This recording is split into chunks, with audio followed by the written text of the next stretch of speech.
Assalamualaikum warahmatullahi wabarakatuh. Salam sejahtera untuk kita semuanya. Senang sekali saya pada kesempatan kali ini. Di video ini saya akan menjelaskan mengenai materi lanjutan dari pertemuan sebelumnya untuk mata kuliah kalkulus multivariat atau kalkulus pola banyak. Pada kesempatan hari ini saya akan masuk ke materi bab fungsi bernilai vektor.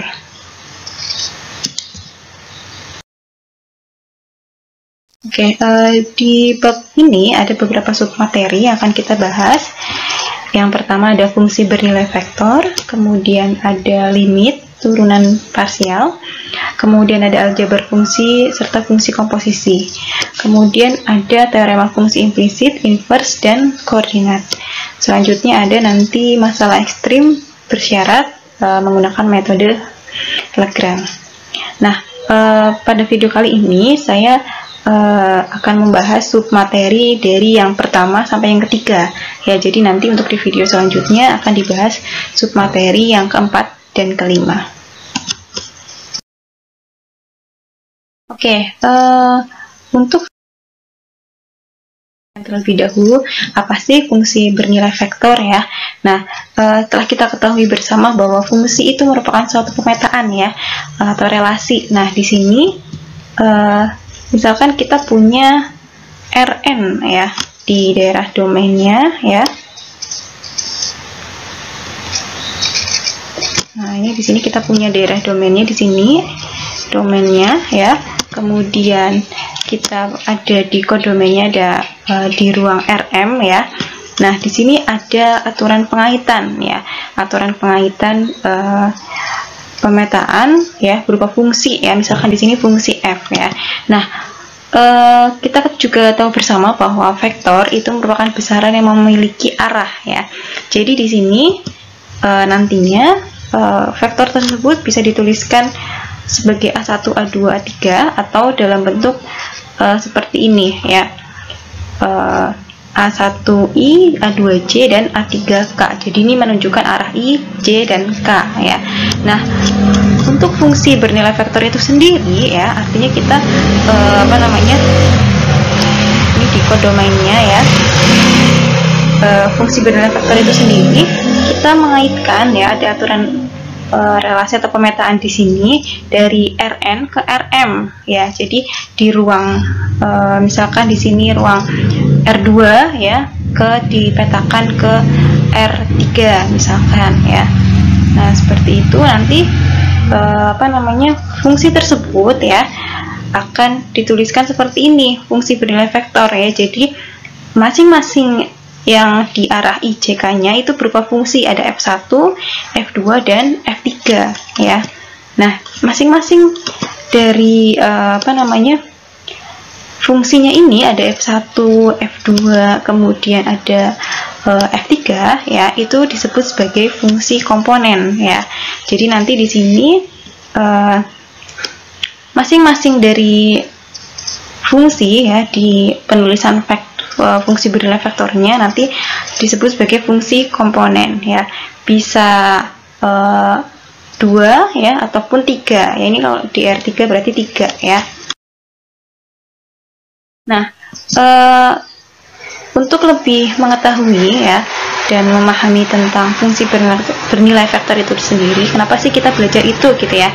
Misalkan di sini saya ilustrasikan kurva seperti ini ya, di sumbu X dan juga nanti ada di sini ada sumbu Y ya. Misalkan di sini kita ada kurva yang hitam seperti ini ya. Bayangkan kalau ini seperti roller coaster ya.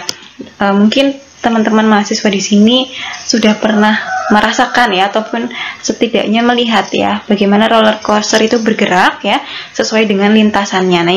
Nah, ini yang hitam ini anggap saja sebagai lintasan roller coaster ya. Nah, di sini misalkan ada titik acuan, di sini titik acuan, di sini misalkan ada teman kita di sini mengamati ya, mengamati pergerakan dari roller coaster tersebut ya. Misalkan ketika T-nya 0 ya, ketika T 0 misalkan dia di sini ya. Nah, di sini berarti dia memandangnya, arah pandangnya dia ke sana sini ya. Nah, berikutnya ketika misalnya 5 detik kemudian ternyata posisinya sudah ada di sini ya. Objek yang sedang diamati ya, yang di roller coaster di sini. Nah, kemudian misalkan 15 detik kemudian, oh ternyata sudah di sini ya. Nah, di sini. Nah, ini nanti berupa titik. Nah, ini arah-arah yang merah, kuning, hijau ini itu nantinya bisa dituliskan dalam bentuk vektor ya. Nah, masing-masingnya ini nantinya berupa fungsi ya. Fungsinya itu misalkan di sini ada F1, F2 dan F3 gitu ya. Jadi ketika vektor-vektor ini kita gambarkan ya, kemudian kita hubungkan ya dari vektor-vektor tersebut, nantinya akan bentuk suatu kurva yang hitam ini ya. Jadi misalkan nantinya kita misalkan tadi misalkan F ketika ya, misalkan di vektor ketika di sininya F0 ya. Nah, nanti di sini dilihat ya, ditentukan. Nah, ketika arah I-nya dia berapa ya. Kemudian ketika di arah J-nya ya, J-nya berapa. Kemudian di arah K-nya dia berapa di sini ya. Nah, di sini ini nanti berupa F1, F2 dan F3 ya. Tergantung dari aturan pemetaan yang diinginkan ya. Nah, di sini misalkan ketika T-nya ya, T-nya kita misalkan di sini 2 ya. Berarti kan nanti di sini menyesuaikan ya, ketika F1 2-nya ya di sini berapa ya. Nah, ini I, arah I, J dan K ya. Nah, nantinya dari T yang dari 0, 1, 2 dan sebagainya kan itu membentuk satu titik-titik. Nah, ketika kita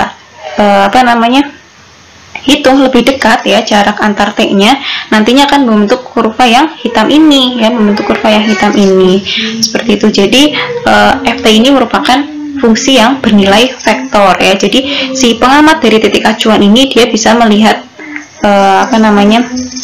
posisi objek yang diamati di roller coaster ini bisa dituliskan dalam bentuk fungsi bernilai vektor. Itu mungkin contoh penerapan atau penggunaan dari fungsi bernilai vektor itu sendiri ya. Jadi seperti itu ya. Ini bisa juga di R4 atau yang lainnya ya. Yang paling sederhananya berarti dari R1 ke R2 ya, atau R2 ke R3 gitu. Kalau misalnya lebih dari itu biasanya untuk menggambarkannya agak cukup rumit ya, nanti bisa menggunakan medan vektor dan lain sebagainya ya.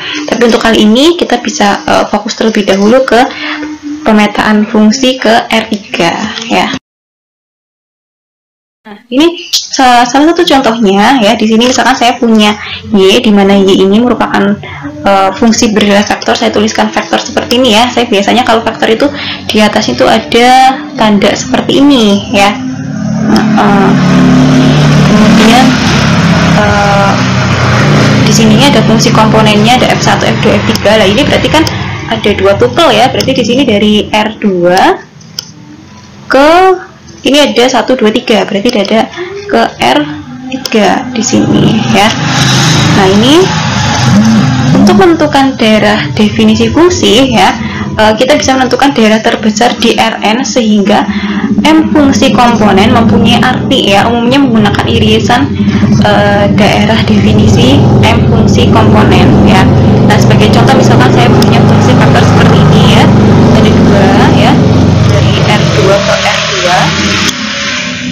Kita bisa menentukan yang pertama dulu, misalkan yang ini ya. Ini untuk yang ini ya. Untuk akar X1 kuadrat min X2 kuadrat ini akan bernilai real ya, atau dia mempunyai arti kalau yang di dalam akarnya itu dia lebih besar dari 0. Nah, agar dia lebih besar dari 0 ya, nanti silahkan dikotret. Kita akan dapatkan mutlak X1 nya harus lebih besar dari mutlak X2 ya, agar yang di dalam akar ini nilainya lebih dari sama dengan 0 ya. Jadi nanti X1 kuadrat ya dikurangi X2 dikuadratkan ya, itu harus lebih dari sama dengan 0 ya, seperti ini ya. Nah, nanti bisa diperoleh mutlak X1-nya harus lebih besar dari sama dengan mutlak X2 agar dia bernilai ini ya. Nanti silahkan, ini dulu pernah kita dipelajari di mata kuliah sebelumnya ya. Nanti silahkan diingat kembali bagaimana mengkotretnya ya.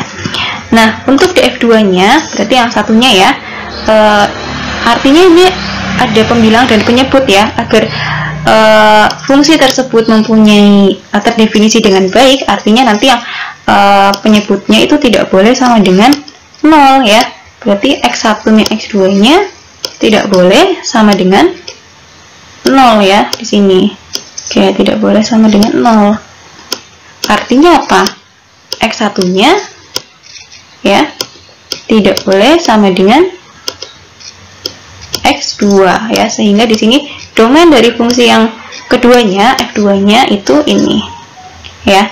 Nah, tadi untuk fungsi vektor sendiri domainnya merupakan irisan terbesar dari domain dari fungsi komponennya ya. Masing-masing fungsi komponennya dicari domainnya, kemudian dicari irisannya. Nah, nanti didapatkan irisannya seperti ini ya. Ini ada dua ya, bisa ini atau ini ya. Nah, ini tinggal dibuat garis bilangan saja ya. Untuk lebih mudahnya nanti tinggal ditentukan irisannya seperti itu ya. Dicari daerah yang samanya yang mana. Yaitu untuk domain dari fungsi bernilai vektor bisa dicari dengan menentukan domain dari masing-masing fungsi komponennya, kemudian dicari irisannya. Oke, selanjutnya di sini kita masuk ke limit dan turunan ya. Khususnya di sini untuk fungsi yang bernilai vektor ya.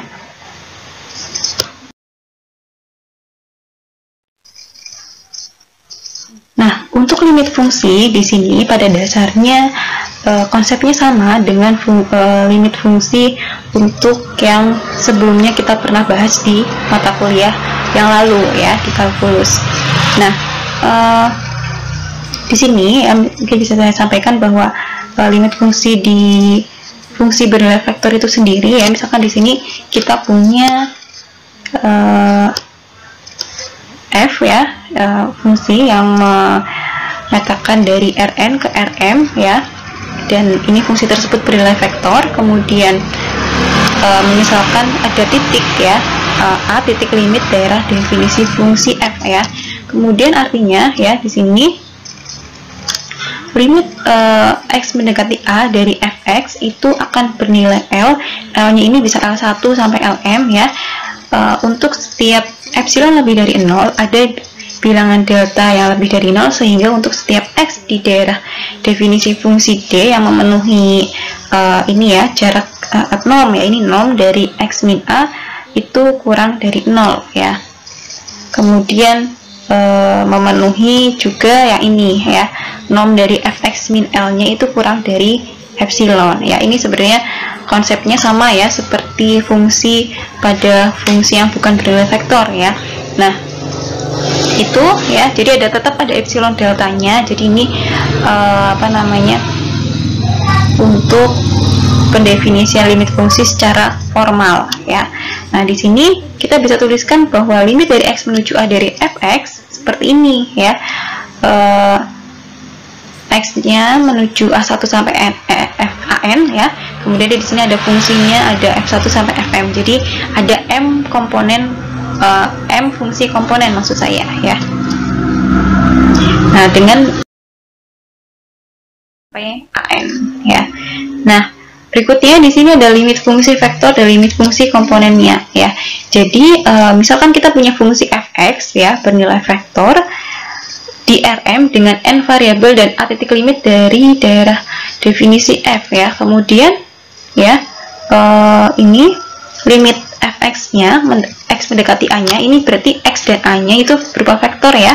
Ini vektor, ini vektor, ini juga vektor.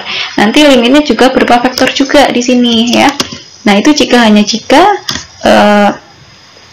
masing-masing dari limit fungsi komponennya itu sama dengan LI ya. Jadi fungsi pertama ya berarti L1 ya, F2, L2 kayak gitu untuk setiap I sama dengan 1 sampai M. Atau kita bisa tuliskan seperti ini ya.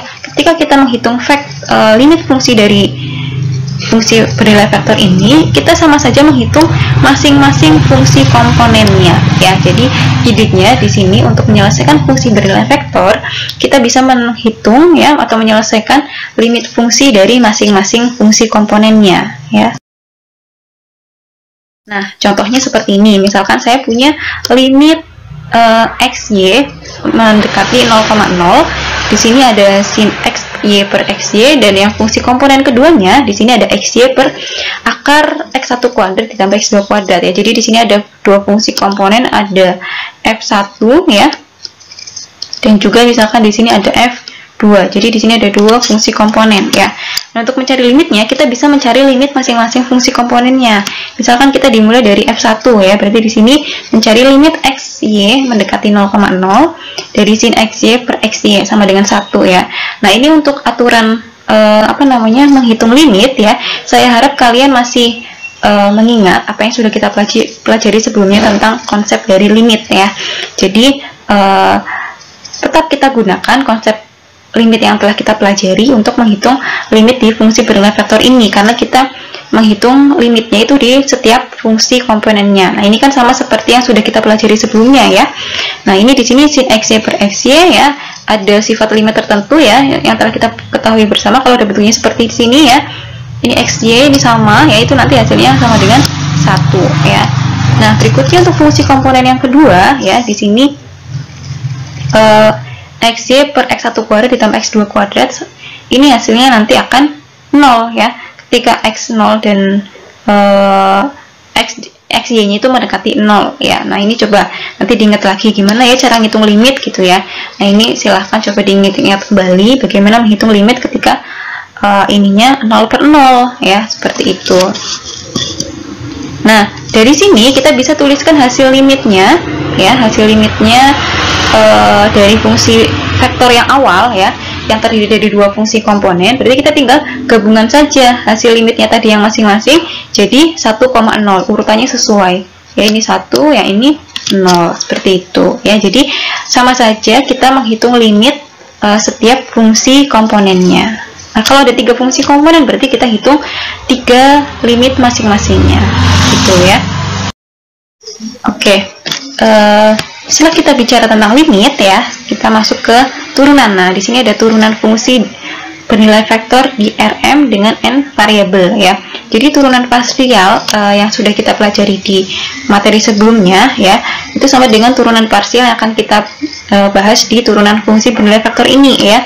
Jadi sama seperti yang sebelumnya. Jadi misalkan kalau kita menghitung do f per do x1 ya, berarti ini ya, ini definisi turunan menggunakan yang konsep limitnya ya.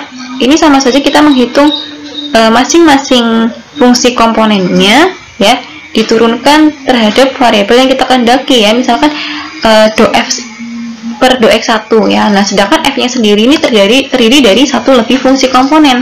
Artinya nanti kita akan menghitung turunannya satu persatu terhadap variabel x1, karena di sini diturunkan terhadap x1 ya.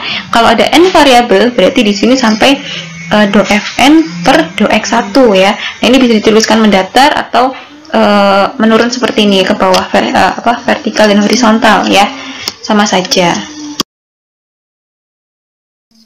Nah, selanjutnya ya, di sini untuk di turunan fungsi bernilai vektor ini, misalkan di sini saya punya fungsi n variabel dengan nilainya merupakan vektor di Rm, dan daerah definisi fungsinya itu himpunan buka D di Rm ya. Kemudian turunan fungsinya ya di A ya, di mana A-nya itu merupakan anggota himpunan dari D ya, adalah transformasi linear dari Rn ke Rm ya, sehingga nanti untuk penulisan limitnya seperti ini ya.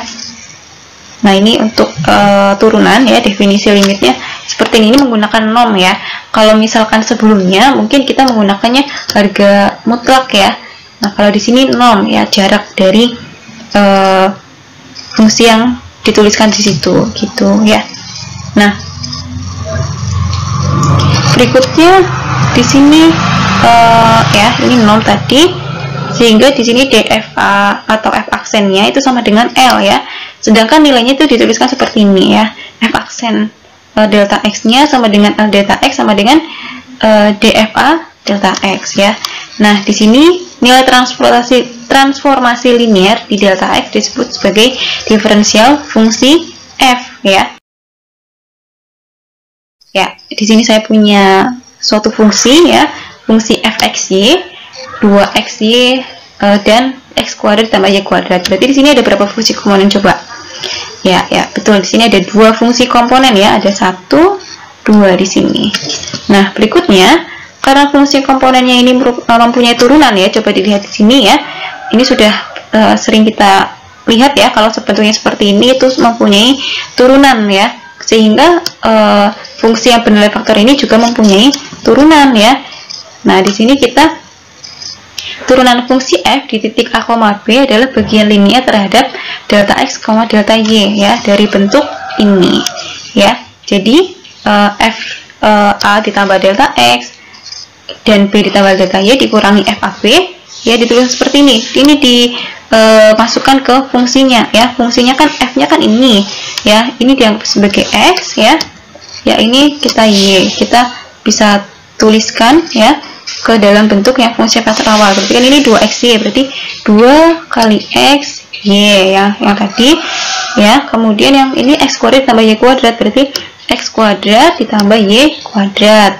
Nah, kemudian dikurangi FAB. Jadi x-nya a ya, x-nya a dan y-nya b ya. Berarti kan di sini 2 AB ya, ini harusnya 2-nya di dalam ya, mohon maaf.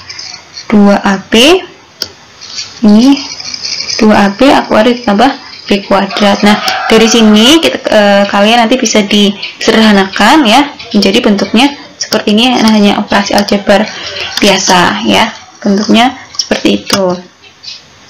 Nah, kemudian ya dari yang bentuk yang ini ya, yang tadi kita telah dapatkan, kita bisa tuliskan dalam bentuk matriks seperti ini ya.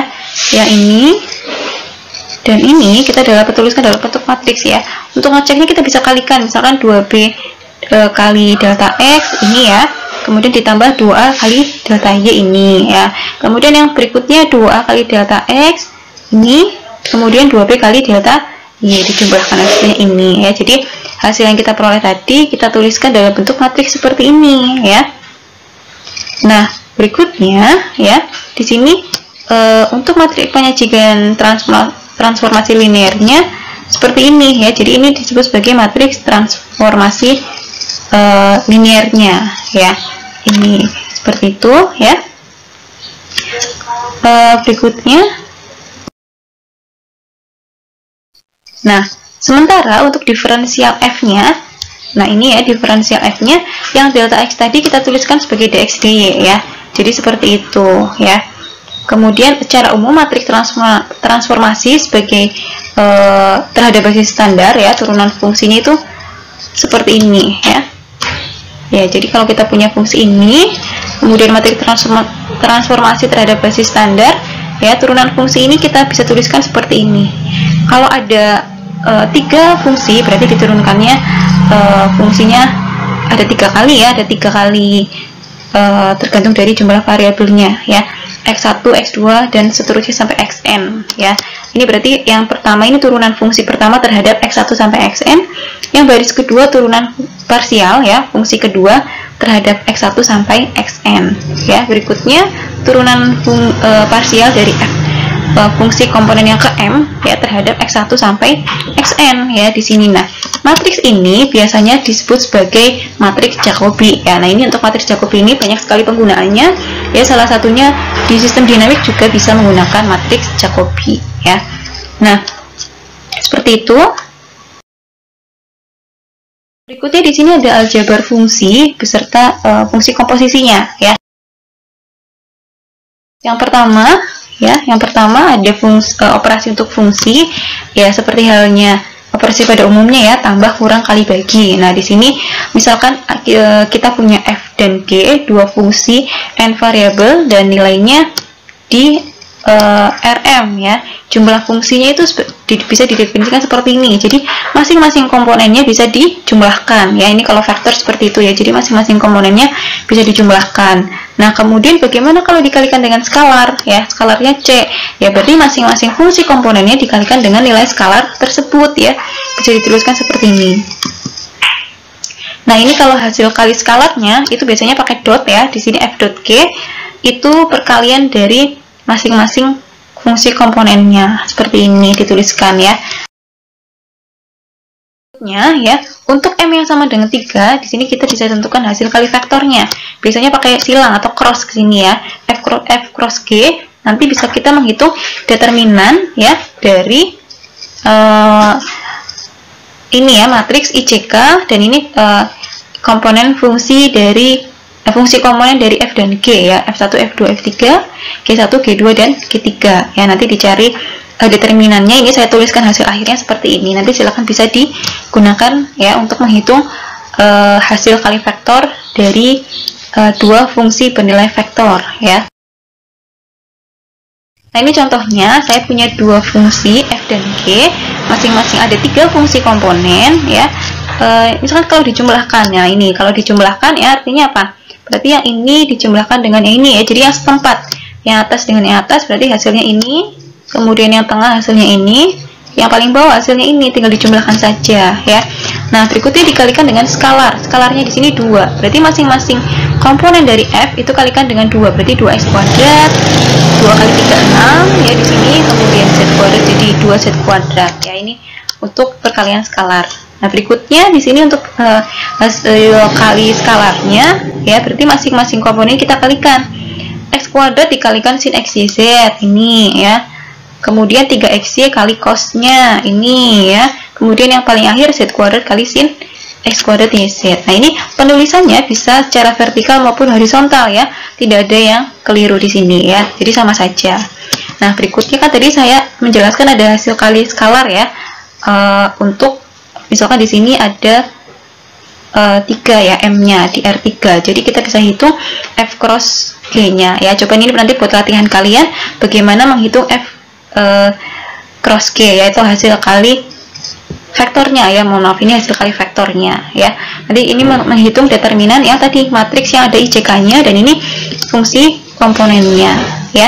Silahkan nanti latihan ya, nanti di pertemuan berikutnya atau di sesi diskusi akan kita bahas ya. Berikutnya ada aljabar limit dan turunan. Nah, di sini misalkan saya punya limit dari F-nya itu 1 ya di sini. Kemudian limit dari G-nya ada M ya.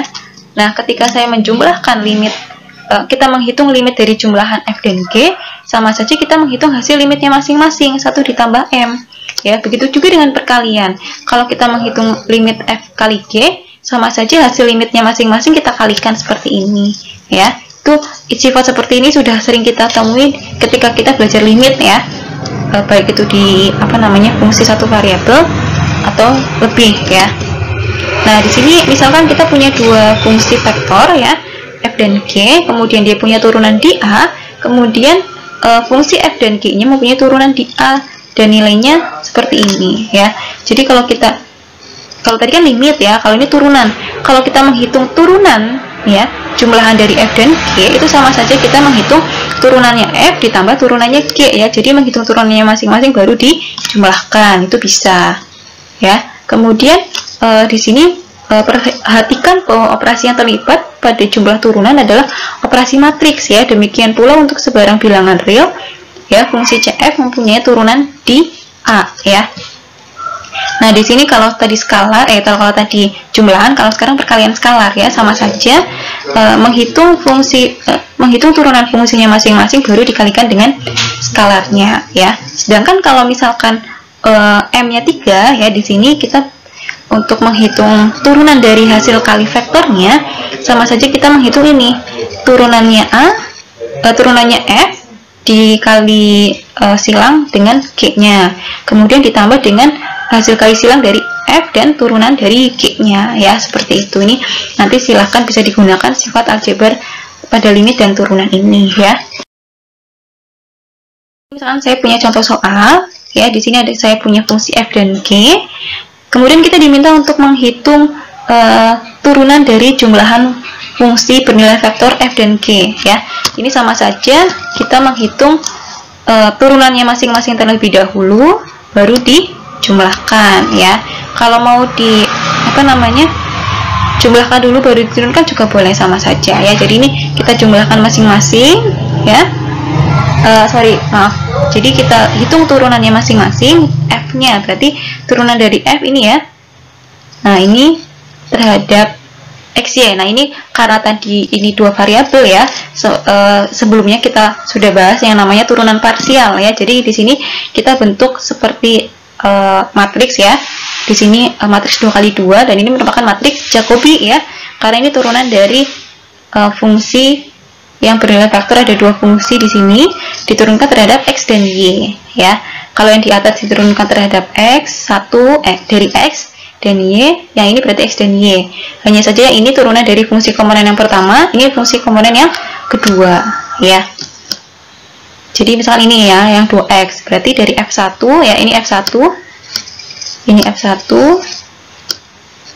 diturunkan terhadap x, berarti y-nya sebagai konstanta ya, berarti di sini 2x ini. Kemudian yang kolom kedua baris pertama yang 2y ini merupakan hasil dari df1 per 2y ya, x-nya sebagai konstanta, berarti turunannya 2y seperti ini. Kalau yang bawah itu turunan dari fungsi komponen yang kedua, atau di sini f2 ya. F2-nya yang pertama diturunkan terhadap x, ini hasilnya y, diturunkan terhadap y, hasilnya x ini ya.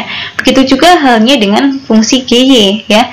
Dengan cara yang sama, di sini kita peroleh matriks Jacobi ya, yang merupakan turunan dari fungsi yang ada dua variabel bebasnya, dan di sini ada dua fungsi komponennya ya. Kemudian setelah itu baru dijumlahkan ya, hasilnya seperti ini. Itu contohnya.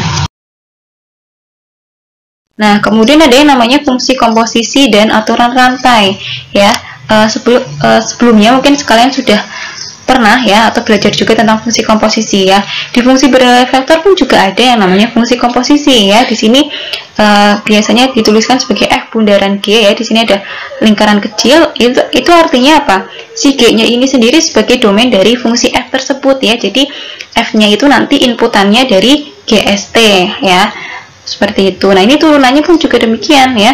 Turunannya dari fungsi komposisi FOG ya. Di sini menghitung turunannya itu turunan dari f-nya itu sendiri ya, dan g-nya sebagai inputannya, dan dikalikan dengan turunan g-nya ya. Tuh. Nah, ini bisa menggunakan aturan rantai seperti ini ya. Mungkin aturan rantai juga sudah dijelaskan sebelumnya ya oleh Pak Derajat, bagaimana penggunaan aturan rantai. Bisa itu digunakan juga di fungsi bernilai vektor ini ya. Saya punya dua latihan soal ya. Yang pertama, kalian diminta untuk menentukan matriks transformasi turunan dan juga diferensial fungsinya ya. Berikutnya di sini saya punya dua fungsi, kalian diminta untuk menghitung turunan dari fungsi komposisi f dan g ya. Saya kira ini bisa untuk latihan kalian. Di contoh soal tadi juga sudah saya jelaskan juga lewat contoh soal. Kalian bisa latihan mengerjakan soal ini ya. Jadi kalau matematika itu belajarnya tidak cukup hanya melihat, mendengar, membaca ya. Jadi harus berani mengotret ya, atau mencoba ya. Jadi semangat terus untuk mencoba ya, tetap berjuang ya, tanpa menyerah ya. Jadi kalau kalian sering latihan ya, insya Allah nanti kalian akan terbiasa, dan juga konsepnya akan semakin lebih paham. Dan untuk mengerjakan soalnya sendiri, kalian akan menemukan celahnya ya. Jadi kalau soalnya seperti ini, mengerjakannya seperti itu ya, dan lain sebagainya, kalian akan paham sendiri ketika kalian sudah banyak latihan soal ya, seperti itu. Mungkin seperti itu dulu yang bisa saya sampaikan di video kali ini ya. Silahkan apabila ada hal-hal yang masih bingung atau belum paham, bisa dituliskan pertanyaannya, nanti disampaikan saat sesi diskusi ya. Jadi kita akan tanya jawab ya, Q&A di sesi diskusi seperti biasa lewat Google Meet ya, atau Zoom ya. Nanti saya akan sertakan informasinya ya. Oke, mungkin seperti itu dulu ya dalam video kali ini. Terima kasih. Mohon maaf kalau ada salah-salah kata. Semoga apa yang saya sampaikan di video kali ini bisa dipahami dan bermanfaat untuk kita semuanya. Terima kasih. Billahi taufiq wal hidayah. Wassalamualaikum warahmatullahi wabarakatuh.